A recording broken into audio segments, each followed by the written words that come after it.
హల్లెలూయా. దేవునికి మహిమ కలుగును గాక. ఆమేన్. ప్రభువైన యేసుక్రీస్తు నామములో మీకు అందరికీ వందనాలు, శుభాలు. పరిశుద్ధ దినం, ఆరాధనా దినం. దేవుణ్ణి ఆరాధించువారు ఆత్మతో సత్యంతో ఆరాధింపవాలని దేవుని వాక్యం సెలవిచ్చిన రీతిగా మనల్ని మనం దేవునికి కనపరుచుకుందాం.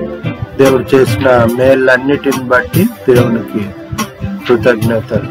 పరిశుద్ధ దినం, ఆరాధనా దినం. దేవుణ్ణి మహిమపరుద్దాం, కలిసి దేవుణ్ణి ఆరాధిద్దాం. హల్లెలూయా.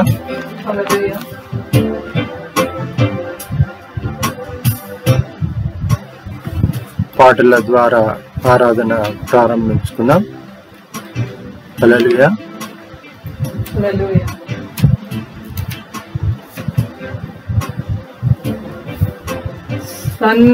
సన్నుతింతుమో ప్రభు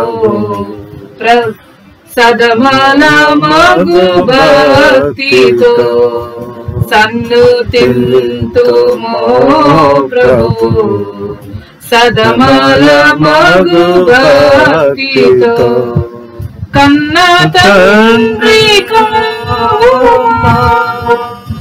కలుషము నిడబాపుమా, సన్నుతింతుమో ప్రభు సదమల మగు భక్తితో, నీతి సూర్య తేజమా జ్యోతిరత్నరాజమా, నీతి సూర్య తేజమా జ్యోతిరత్నరాజమా, పాతక జనరక్షక పతిత పావన నామక, సన్నుతింతుమో ప్రభు సదమల మగు భక్తితో, మానవ సంరక్షక దీన నిచయ పోషక, మానవ సంరక్షక దీన నిచయ పోషక, దేవ మానవనందన దివ్య సుగుణ వందన, సన్నుతింతుమో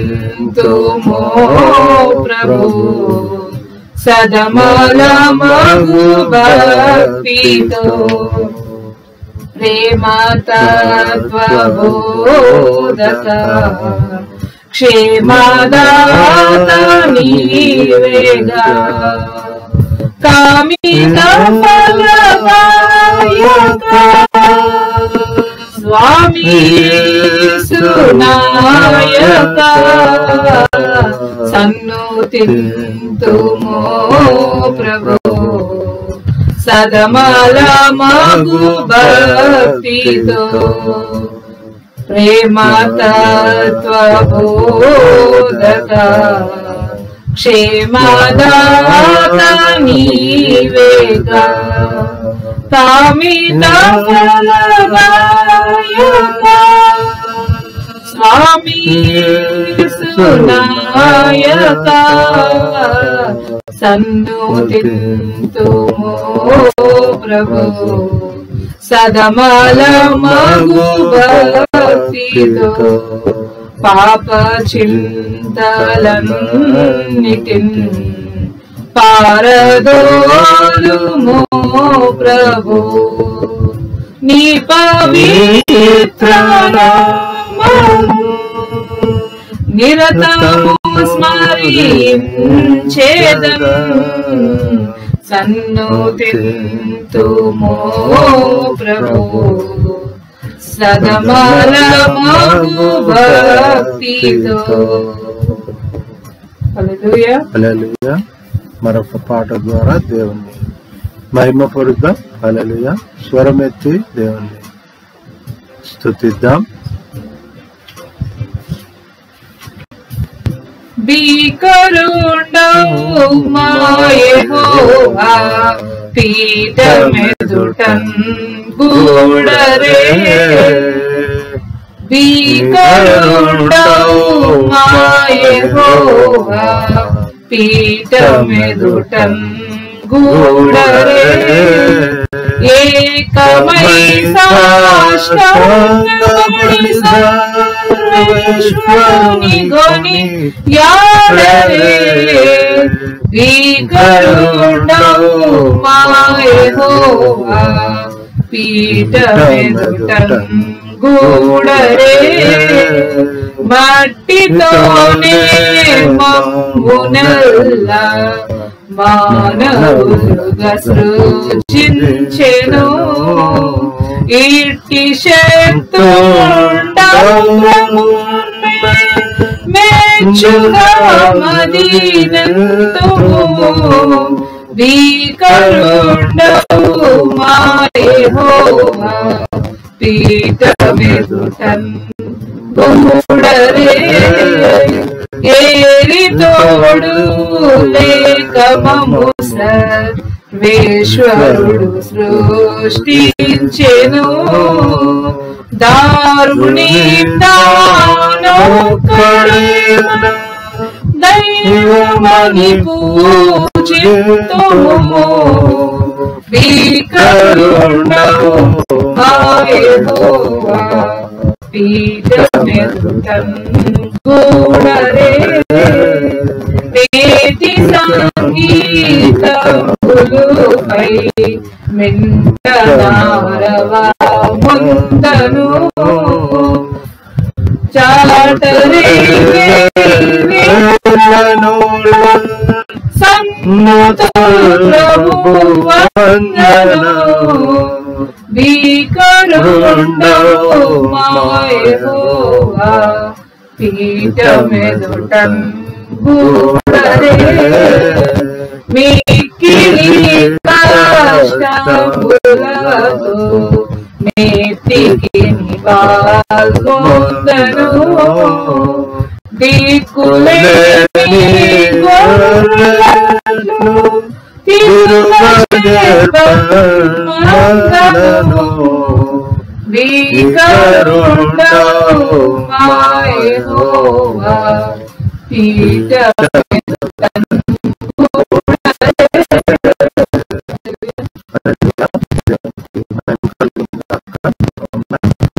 దేవుడు మనతో మాట్లాడాలని ఆశపడుతున్న మాటలు పరిశుద్ధ గ్రంథం తీద్దాం. పాత నిబంధన గ్రంథం దినవృత్తాంతాలు 2వ గ్రంథం 6వ అధ్యాయం 16వ వచనాన్ని చదువుకుందాం. 2 దినవృత్తాంతాల గ్రంథం 6వ అధ్యాయం 16వ వచనం రెవరెండ్ జి పెర్సిస్టర్ పాస్టర్ గారు చదివి వినిపిస్తారు. ఆ తర్వాత పల్లవి వచనం కొనసాగం. వాక్యం చదువుతుండగా మనసులో ఉచ్చరిద్దాం. దినవృత్తాంతాలు 2వ గ్రంథం 6వ అధ్యాయం 16వ వచనాన్ని చదువుతున్నాం. నేటి ధ్యానం నిమిత్తం ఏర్పాటు చేయబడిన వాక్య భాగము 2వ దినవృత్తాంతములు 6వ అధ్యాయము 16వ వచనం. The scripture portion for this hour of meditation is from 2nd Chronicles 6th chapter 16th verse. నీవు నా ముందర నడిచినట్లుగా నీ కుమారులను తమ ప్రవర్తన కాపాడుకొని నా ధర్మశాస్త్రము చొప్పున నడచిన ఎడల ఇశ్రాయేలీయుల సింహాసనము మీద కూర్చుండువాడు నా ఎదుట నీకుండకపోడని నీవు నీ సేవకుడైన దావీదు అను నా తండ్రితో సెలవిచ్చిన మాట ఇశ్రాయేలీయుల దేవా యెహోవా దయచేసి నెరవేర్చుము. దేవుడు తన పరిశుద్ధ వాక్యము మన వినికిడిలో మనకు ఆశీర్వాదకరంగా దీవెనకరంగా జ్ఞానం అనుగ్రహించును. ఆమేన్. ఆమేన్. ఆమేన్. కళ్ళు మూసుకున్నా. పల్లవి వచనం పాట పాడుతుండగా మనల్ని మనం దేవునికి సమర్పించుకుందాం.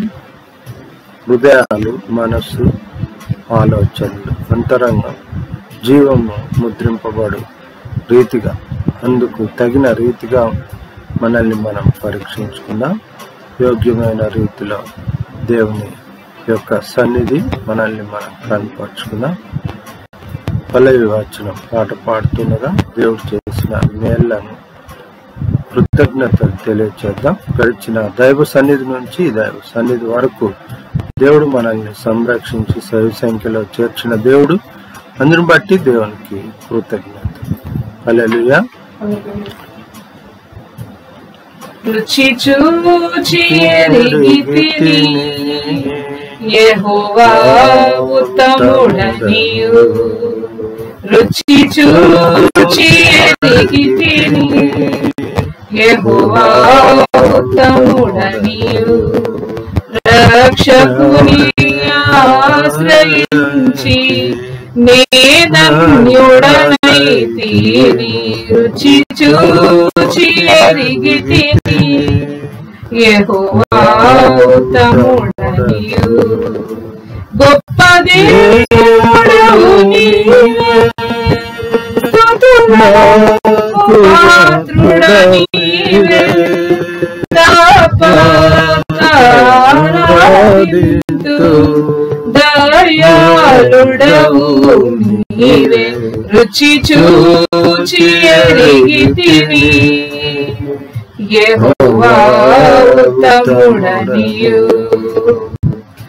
మహోన్నతుడవు నీవే, ప్రభుభావము గలవాడా, మనసార పొగడెదను. ఆశ్చర్య కార్యములను రుచి చూచి ఎరిగితిని యెహోవా ఉత్తముడనియు. రక్షకుని ఆశ్రయించి నేధన్యుడనైతిని. రుచి చూచి ఎరిగితిని. హల్లెలూయా. తండ్రి వందనాలు, స్తుతులు, స్తోత్రములు. మీరు చేసిన మేలును బట్టి వందనాలు. మీరు చూపిన కృపను బట్టి వందనాలు. జ్ఞానం చేత నాయన మమ్మల్ని దర్శించి దీవించి ఆశీర్వదించి దేవునిగా ఉన్నందుకు వందనాలు. ప్రభువా నీ ఇచ్చు క్షేమము, ప్రభువా నీ ఇచ్చు కాపుదల మాకు నాయన నిత్య అవసరమైనది. ప్రభువా సహాయం చేయండి. మమ్మల్ని ఆశీర్వదించు దేవుడు నీవే ఉన్నావు. ప్రభువా ఈ సమయమందు ప్రార్థనలో ఏకీభవిస్తున్న ప్రతి ఒక్క బిడ్డను దర్శించండి. ప్రభువా శ్రేష్టమైన నీవు పొందుకునే యోగ్యతలో మమ్మల్ని నిలవబెట్టండి. మీ దాసుని నోట మీ మాట సెలవీయండి. ప్రభువా మీరు మాట్లాడండి నాయన. మీ దాసుని మీ సిలువ చాటున మరుగుపరుచుకొని మీ నోటి గూరగా వాడుకోమని కోర్చు సమస్తం మీ దయగల హస్తాలకు అప్పగిస్తూ యేసు నామంలో ప్రార్థిస్తున్నాం తండ్రి. ఆమేన్. ఆమేన్. చేతులు ఎత్తేద్దాం. ఆమేన్. దైవ సన్నిధి మన హృదయాల్లో జీవంగా ముద్రింపబడటం మనకు మేలు, ఆశీర్వాదం. ఈ పరిశుద్ధ దినము సొలొమోను భక్తుడు మాట్లాడుతున్న మాటలు. సొలొమోను మహారాజు, దావీదు మహారాజు కుమారుడు సొలొమోను మహారాజు. ఈ సందర్భం మనము గమనిస్తే మందిర అభిషేక సమయంలో మాట్లాడుతున్న మాటలు ఇవి. కనుక అవి కూడా దేవుడు వాగ్దానం చేసి నెరవేరుస్తాను అని చెప్పిన మాటలు, నెరవేర్చబడ్డ మాటలు ఇవి. కనుక ఈ పరిశుద్ధ గ్రంథంలోని ఈ మాటలు చాలా విలువైన మాటలు ఇవి. దేవుడు మనతో కూడా మాట్లాడుతున్న మాటలు. ఈ అధ్యాయము దినవృత్తాంతాలు 2వ గ్రంథము 6వ అధ్యాయంలోని మాటలు, 16వ వచనంలోని మాటలు. ఇక్కడ మనం గమనించాలి, నిత్య నివాస స్థలము. రెండవ మాట నిత్యము కాపురముండు నట్లు. ఇది ఇక్కడ మనం గాన గమనిస్తే ఈ అధ్యాయంలో 6వ అధ్యాయం 2వ వచనంలోని మాట నిత్యము కాపురం ఉండుటకై దేవుడు తన నివాస స్థలము నిత్య నివాస స్థలముగా మన మధ్యలో ఉంచబడ్డాడు. ఇక్కడ మనం గమనించాలి, ఇది ఆ దినము యెరూషలేము మొట్టమొదటి మందిరము సొలొమోను మహారాజు ద్వారా కట్టించబడి ప్రతిష్ఠించబడ్డ ఆ ప్రతిష్ఠ సమయంలో దేవునికి కృతజ్ఞతాస్తుతులు చెల్లిస్తున్న సమయం. ఇది సమాజంగా కూడి ఒక గొప్ప ఆరాధన సమయంగా మనం గమనించాలి. ఈ అభిషేకం, మందిరమును అభిషేకిస్తున్న సమయం ఇది కాబట్టి, ప్రతిష్ఠిస్తున్న సమయం కనుక ఆ సమయంలో చెప్తున్న మాటలు. కనుక మనము గమనించాల్సిన విషయం ఏంటి అంటే, ఇక్కడ సింహాసనము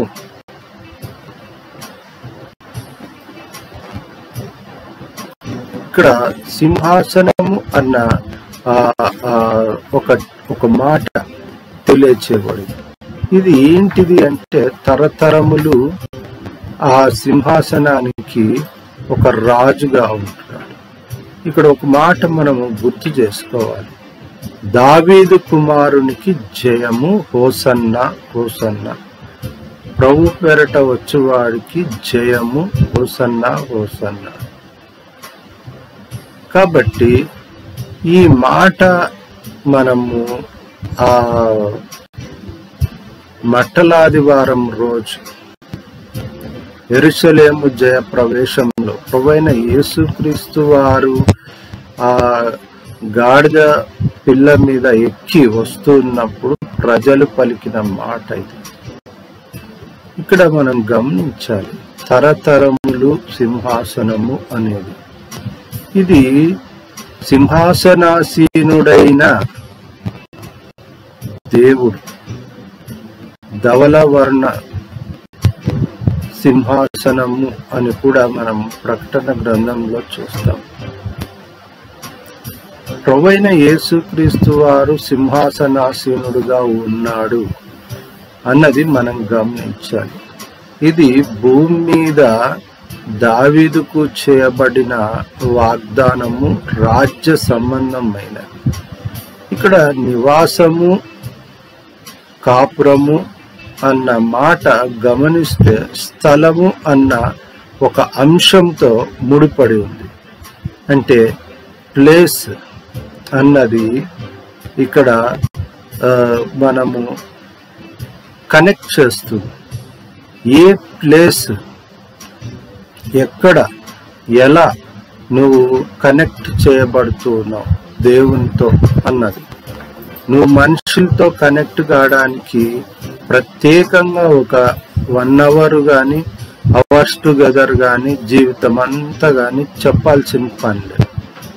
ఎటొచ్చి దేవునితో కనెక్ట్ కావటానికి మటుకు జీవితం అంతా గంటల తరబడి మనుషులు అనేక మంది చెప్పాల్సిన పరిస్థితి ఏర్పడుతుంది.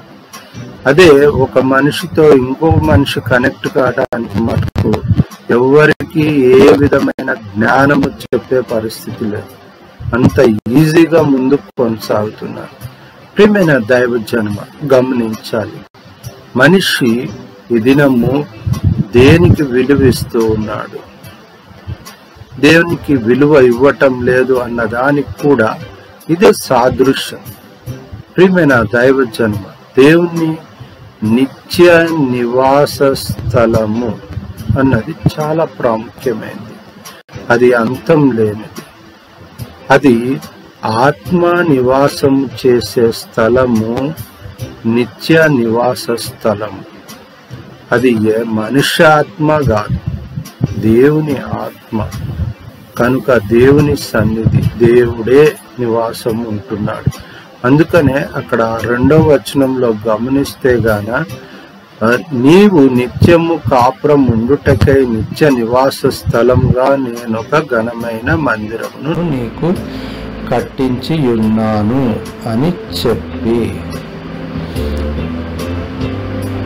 ఈ మాటలు మనం గాన గమనిస్తే గాన ఘనమైనది అన్న మాట ఎక్కడ ఉంది అంటే మందిరము విషయంలో ఉంది. మందిరము అన్నది దేవుని నివాస స్థలము. అక్కడ కాపురం ఉండేది ఎవరు అంటే దేవుని చేత నడిపింపబడుతున్న, లేకుంటే దేవుని మాట వింటున్న ఆయన కుమారులు కుమార్తెలు కాపురం ఉండే స్థలము. అది నిత్య కాపురము అన్నాడు. ఈ జీవితము చాలా ప్రాముఖ్యమైంది. మనుషులతో మనము కనెక్ట్ కావడానికి వ్యయ ప్రయాసాలు పడుతున్నాం, కానీ దేవునితో కనెక్ట్ కావడానికి వ్యయ ప్రయాసాలు అవసరం లేదు.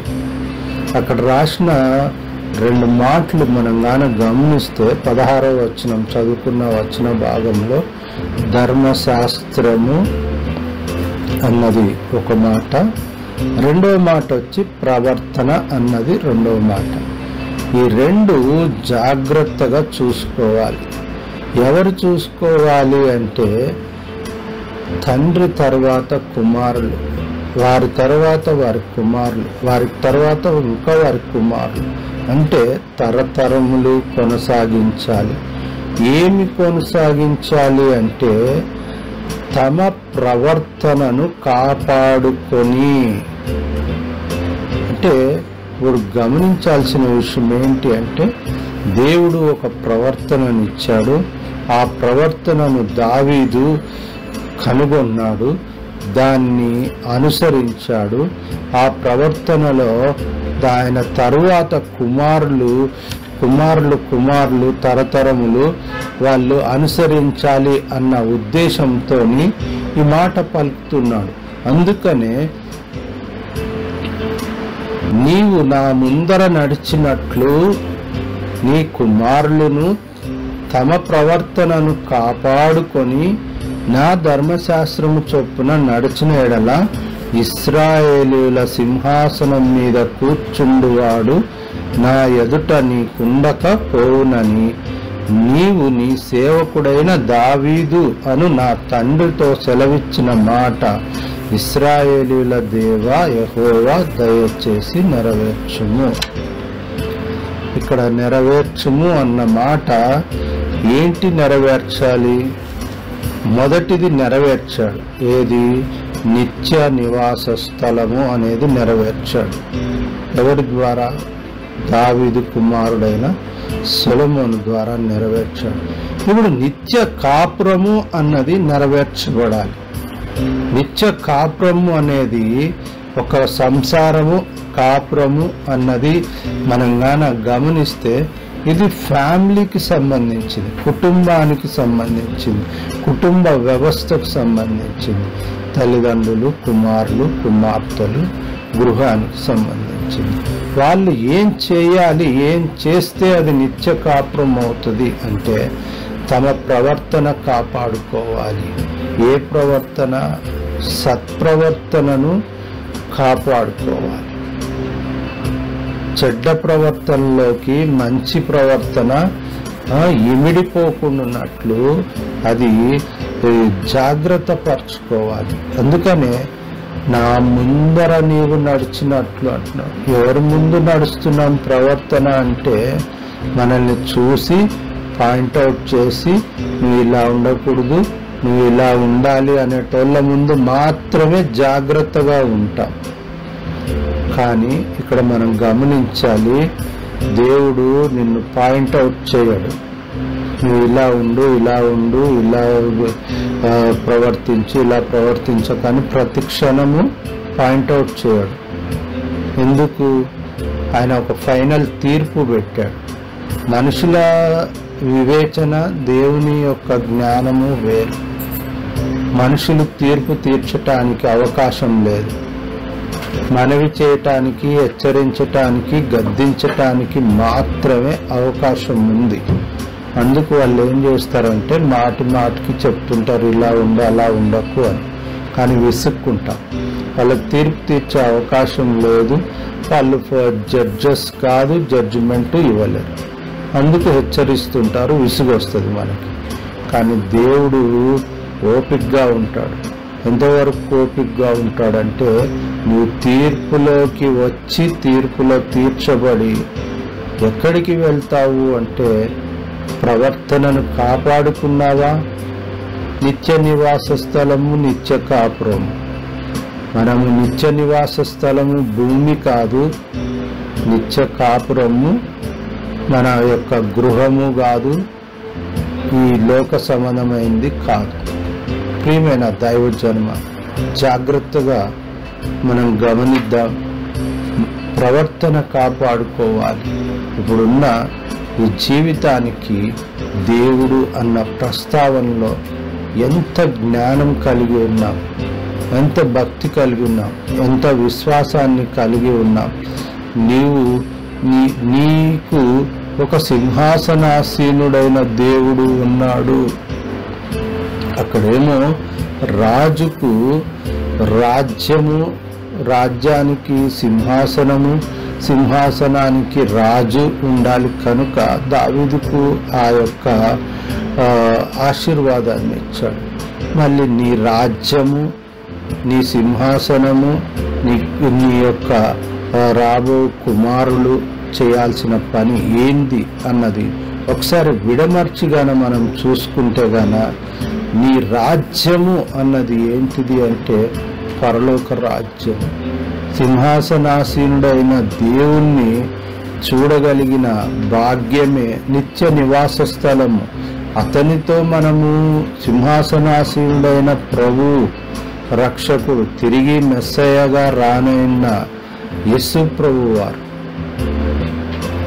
ఆయనతో నువ్వు నిత్య కాపురంలో ప్రవేశించాలి అంటే నీవు దేవుడు నీకు అనుగ్రహించిన పరిశుద్ధ గ్రంథంలోని ఆయన మాటలను నెరవేర్చి ధర్మశాస్త్రము చొప్పున నడిచిన ఎడల అంటే మనం గమనించాలి. ప్రవర్తనను కాపాడుకోవడం ఒక ఎత్తు, రెండవది దేవుని మాటలు అనుసరించి దాని మాట ప్రకారము నీతి న్యాయములను నెరవేర్చటము ఇంకొక ఎత్తు. ఈ రెండు కలిగి నువ్వు జీవించినప్పుడు నిత్య కాపురములో సింహాసనాసీనుడైన ప్రభువు రక్షకుడైన యేసుక్రీస్తుతో నీవు ఆ రాజ్య పరిపాలన, ఆ రాజ్య పౌరునివి నువ్వు అన్నది. అందుకనే అక్కడ రాసిన మాట, నీవు నడిచినట్లు నీ కుమారులు అన్నాడు. ఈ దినము ఈ కుటుంబ వ్యవస్థలో తల్లిదండ్రులు, కుమారులు, కుమార్తెలు, కుటుంబము ఏం చేయాలి అంటే, మొదటిది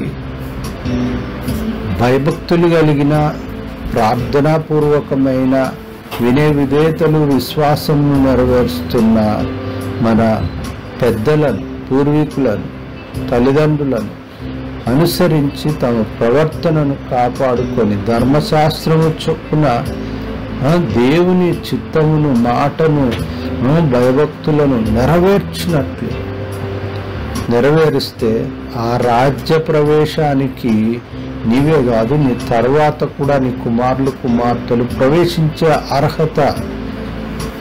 అందుకని అక్కడ రాసినాడు, సింహాసనం మందు కూర్చుండుటకు నీకుండక పోడని సెలవిచ్చిన మాట ఇక్కడ యెహోవా దేవా దయచేసి నెరవేర్చుము.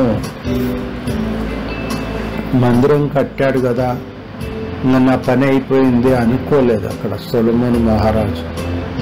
నిత్య కాపురం అన్న రెండవ అంశము చాలా ప్రాముఖ్యమైంది. అది ఎంత ప్రాముఖ్యమైంది, ఎంతవరకు అంటే తరతరములు ఆయన ఇప్పుడు దావీదు తర్వాత సొలొమోను తర్వాత ఆయన కుమారుడు. ఆ చరిత్ర చూస్తే నడిచిన వారు ఎలా ఉన్నారు, నడవని వారు ఎలా ఉన్నారు. ఈ దినం దేవుడు మనకిచ్చిన పరిశుద్ధ గ్రంథం, దైవశక్తి, ఆత్మ నడిపింపు, ప్రార్థనా శక్తి, భయభక్తులు, విశ్వాసం. తర్వాత మన కుమారులు, కుమార్తెలు అంతటి భయభక్తులు, ప్రార్థనా శక్తి, వినయ విధేయతలు, తమ ప్రవర్తన అలా కాపాడుకోవాలి. ఎందుకు అంటే అది యెహోవా ఉన్నతమైన దేవుని సన్నిధి, నిత్య నివాస స్థలం. అది ప్రభువైన యేసుక్రీస్తు ద్వారా మనకు అనుగ్రహింపబడుతున్న రాజ్య వారసత్వము. అందులో ప్రవేశించే ప్రవర్తన నాకీ ప్రభువా.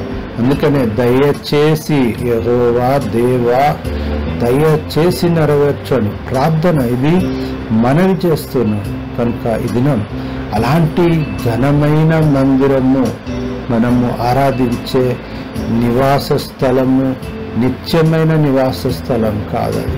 భూమి గతించినప్పుడు అది గతించిపోతుందని ఇంతవరకు అనుకున్నాం. ఏ దుష్టుడు ఏ సాతాను దాన్ని మీద కన్ను పడుతుందో, అది ఎప్పుడు లయమైపోతుందో కూడా తెలియదు. కాబట్టి అంతకన్నా ముందు నువ్వు జాగ్రత్త పడాల్సిన నీ యొక్క ఆ భయభక్తులు జీవితం అన్నది చాలా ప్రాముఖ్యమైంది. అందుకనే దేవుడు ఏమంటున్నాడంటే, నీవు ఈ మందిరమును పడగొట్టుము, 3 దినములలో దాన్ని లేపుదును అన్నాడు. అంటే ఏంటిది అంటే, పునరుత్థాన శక్తి చేత నిలబెట్టే అనుభవంలోనికి నువ్వు రావాలి. అలా నువ్వు నడచాలి దేవుని ఎదుట అన్నది మనం జ్ఞాపకం చేసుకోవాలి. అలాంటి ఘనమైన మందిరంగా నీవు ఉండాలి, పడగొట్టబడని మందిరంగా ఉండాలి నువ్వు అనేది దేవుడు కోరుకుంటున్నాడు. ఆయన కొరకు కట్టింపబడిన మందిరంగా ఉండాలి. యెహోవా ఉన్నతమైన దేవునికి ఇది తండ్రి మనోభిలాష అంటున్నాడు. ఏ తండ్రి అంటే సొలొమోను యొక్క తండ్రి దావీదుకు నువ్వు మాట ఇచ్చావు కనుక నువ్వు మన ప్రభువైన యేసుక్రీస్తు వారు తన తండ్రి యొక్క యెహోవా ఉన్నతమైన దేవుని యొక్క చిత్తాన్ని ఎలా నెరవేర్చాడు. నువ్వు విశ్వసించి ఆయన యందు నువ్వు రక్షింపబడ్డ బాప్తిస అనుభవంలో, శరీర రక్తంలో పాల్పంపులు పొందిన అనుభవంలో నువ్వు ప్రభువైన యేసుక్రీస్తు యొక్క కుమారుని కుమార్తెగా నీవు తండ్రి మనోభిలాష ఎంతవరకు నెరవేరుస్తున్నావు దినం ప్రశ్నించుకోవాలి.